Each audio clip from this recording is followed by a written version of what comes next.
на телефон. Ось я камінь? Да. Немає.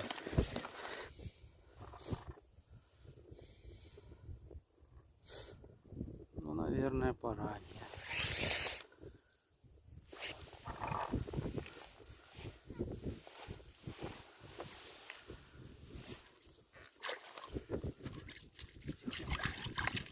Тихонько. Харю. Вот так. Ну так.